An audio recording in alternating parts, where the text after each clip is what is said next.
There have been 34 times in NBA history that a rookie has scored at least 47 points in a single game. Wilt Chamberlain had 8 of them during the 1959-60 season. He had 2 58-point games that year, in fact, the most ever by a first-year NBA player. A decade earlier, in 1948-49, George Mikan did it 5 times. Since 1980, though, it's only happened 9 times. The most recent occurrence was on March 1st, 2019, when Trae Young scored 49 points during his first NBA season, although that came in a game that went 4 overtimes against the Chicago Bulls. Among the other 8 to do it since 1980 was Mitch Richmond, when he erupted for 47 points on March 4th, 1989, while playing for the Golden State Warriors. Ironically, this performance came against the Sacramento Kings, the team he would eventually spend most of his career with. Richmond had 2 nicknames during his NBA career, both of which highlighted his physical strength. They were Rock and Hammer.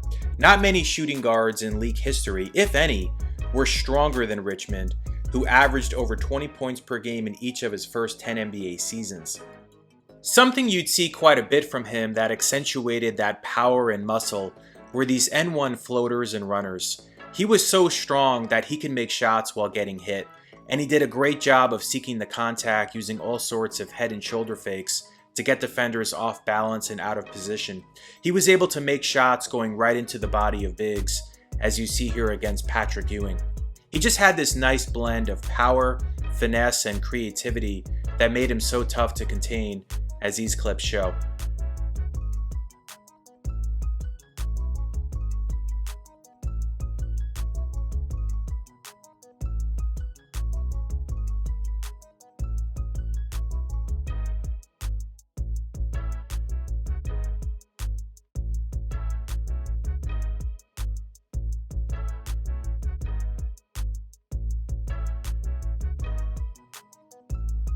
In his first 3 NBA seasons playing under Don Nelson, he was part of Golden State's fast-paced offense, especially in his second and third years with Tim Hardaway added into the mix. The 2 of them, along with Chris Mullin, would generate a ton of excitement and be known as Run TMC, a spin-off the music group Run DMC. The Warriors ranked number 1 in pace in 89-90 and number 2 in 90-91. So a lot of Richmond's scoring and assists came on fast breaks, like the clips shown here. He was a good rebounder too, and sometimes he would just toss the ball down the floor to a teammate that had already raced ahead.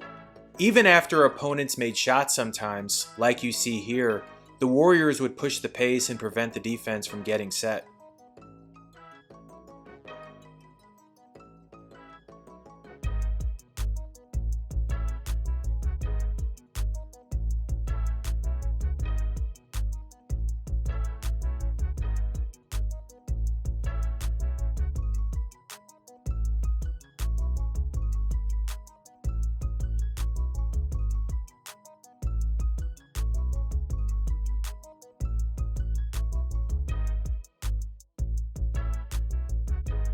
But Richmond really had everything in his scoring repertoire. He was a true 3-level scorer. He hit fallaways from the post, with here being some examples.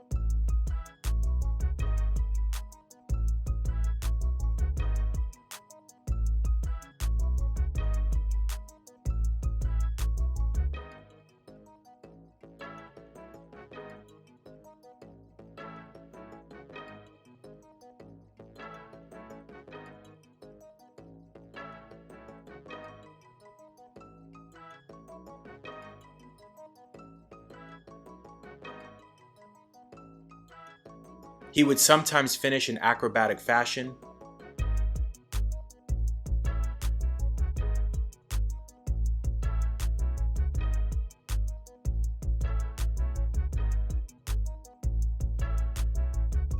And then after he was traded to the Kings right before the start of the 91-92 season, he really became a major threat from long distance. In his first 3 seasons combined with the Warriors, he took 300 three-pointers and made 107 of them. In his first season with the Kings, he took 268 threes and made 103 of them. Between the 94, 95, and 96, 97 seasons, Richmond was tied for second with Reggie Miller for the most threes taken.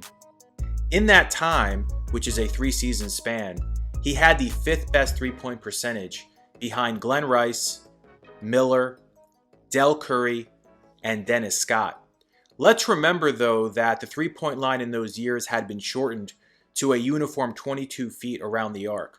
Starting again in 97-98, the NBA reverted the line to its original distance of 23 feet 9 inches and 22 feet at the corners. He was very good flying around screens,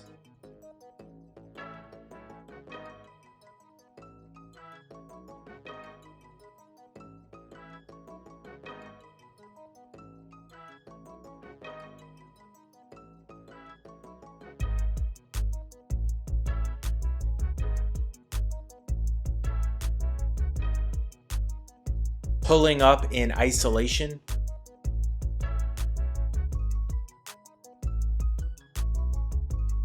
catching and shooting while on the run in transition,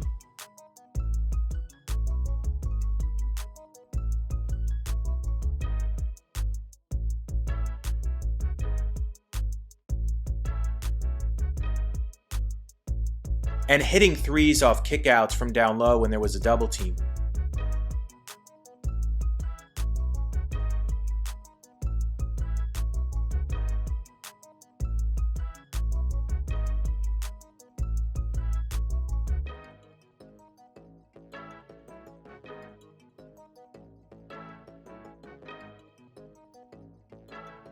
Occasionally, he'd be the screener in a pick and pop situation.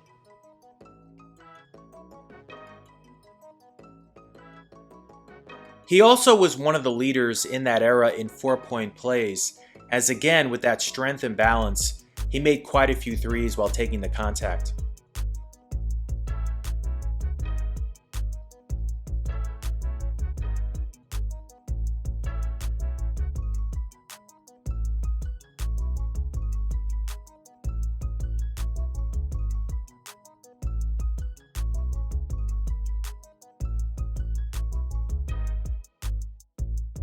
He made several clutch shots as well throughout his NBA career. On November 12, 1993 against the San Antonio Spurs, he drilled this game-winning jumper with 3.7 seconds left. On March 10, 1996 against his former team, the Warriors, he banked in this game-winning three-pointer just before time expired.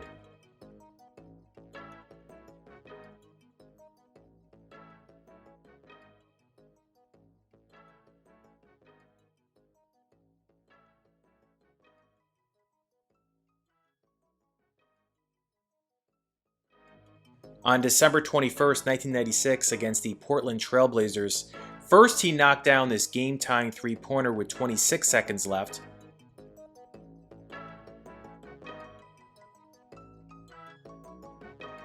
And then on Sacramento's ensuing possession, he made this winner to lift the Kings to the victory.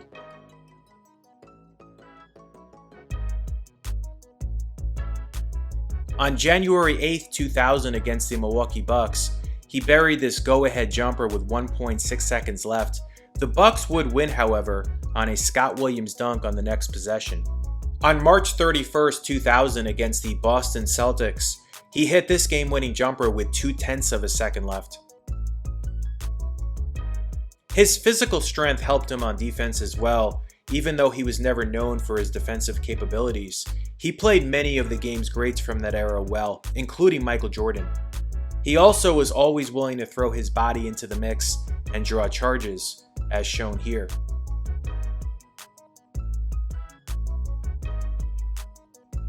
After 3 years with the Warriors, then 7 with the Kings, he played 3 years with the Wizards after getting traded to Washington in the deal that sent Chris Webber to Sacramento, and then he wrapped up his career playing on the Lakers' 2002 championship team. All in all, he was a 6-time NBA All-Star, including in 1995 when he won the All-Star Game MVP award in Phoenix. He was the 1989 Rookie of the Year, and then would go on to make the All-NBA second team 3 times and the third team twice. Twice he played for Team USA in the Olympics. First in 1988 when NBA players were not allowed to participate. USA won the bronze that year in Seoul, South Korea. and then he was on the 1996 gold medal winning USA team in Atlanta. So that'll wrap up this video. If you like this kind of content, please subscribe.